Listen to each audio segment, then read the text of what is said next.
Free at last, free at last. Good God Almighty. The UFC is free at last. Jon Jones is retired. And the issue that we have all been dealing with for the past, year has been resolved. Jon Jones is officially retired. His belt has been relinquished. And Tom Aspinall is now your unified heavyweight champion. This is great. This is truly great. And,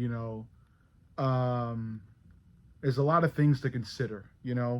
First and foremost, I still have questions. I don't know if Jon Jones, voluntarily retired or if he was forced to retire. And then, overall, I'm still upset at the fact that this should have been done months ago. Jon Jones is just now relinquishing the belt. The belt should have been stripped from him months ago. I don't know why he's had it until this long. Some UFC accounts were starting to say that his reign was going to eclipse the reign of UFC all-timer Cain Velasquez. And that was just, it's not real. It's not true. Jon Jones wasn't reigning. He was dodging, he was ducking. That's all he was doing. I say this as an admirer of Jon Jones, at least an admirer of what he has done inside the octagon. Outside, he's been a disgrace. But again, great news. The UFC and us, the fans, are all free of Jon Jones. He is now a afterthought, a memory, and to many, not a really good one. I'm sure most mainstream MMA accounts will still consider him the GOAT, the number one guy all time, best fighter to ever step in the octagon. But I'm not so sure. And I used to be sure.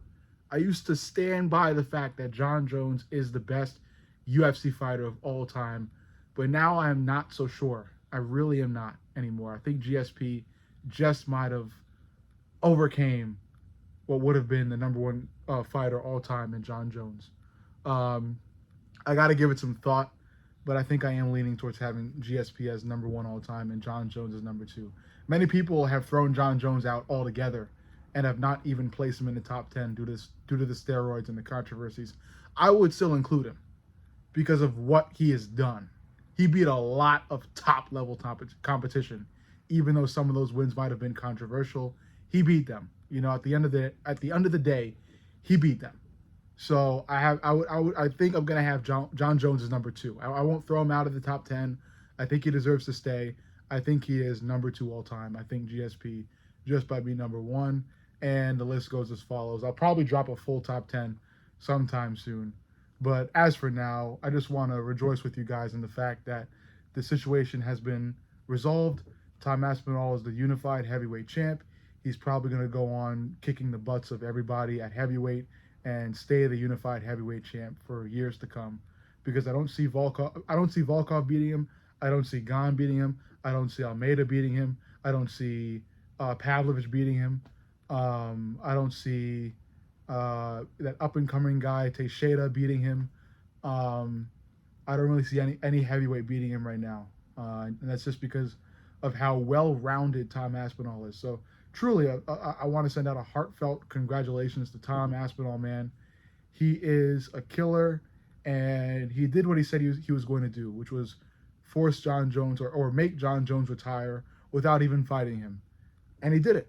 He did it. He forced Jon Jones into retirement inadvertently or telepathically, some might say. Of course, Jon Jones will be in denial probably for the rest of his life about this, and of course, confirm himself as the UFC GOAT. But again, I think I am going to change my mind about Jon. I'm going to change my mind about having Jon Jones as number one. I think I am going to have GSP as number one all time. But again, I think I want to give it some serious thought and then drop a top 10 for you guys and let you guys, rate it as good or not. But I think, whatever top 10 I come up with is going to be a solid top 10 when considering what I think is the criteria for an all-timer. Because I think a lot of people have different, criteria for what they see in an all-time guy, whether it's dominance, title wins, both, I don't know. There's many things you can consider.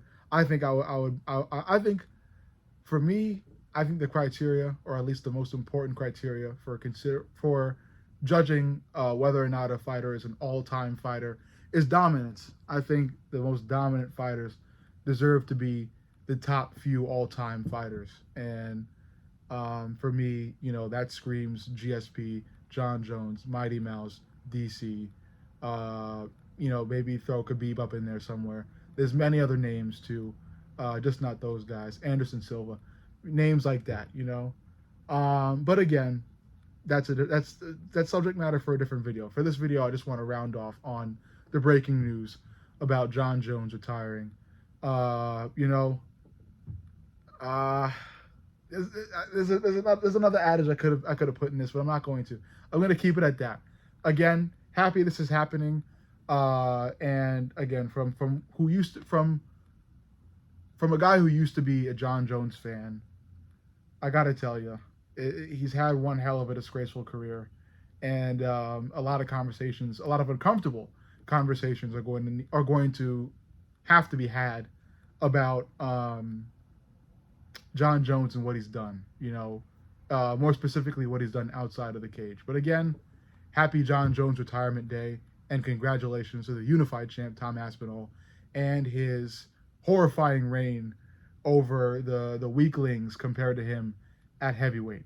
Let me know what you think. Make sure you like, comment, subscribe, and turn the notifications on so you're notified about my next video. I love each and every one of you guys, and I'll see you all in the next video. Glove knowledge.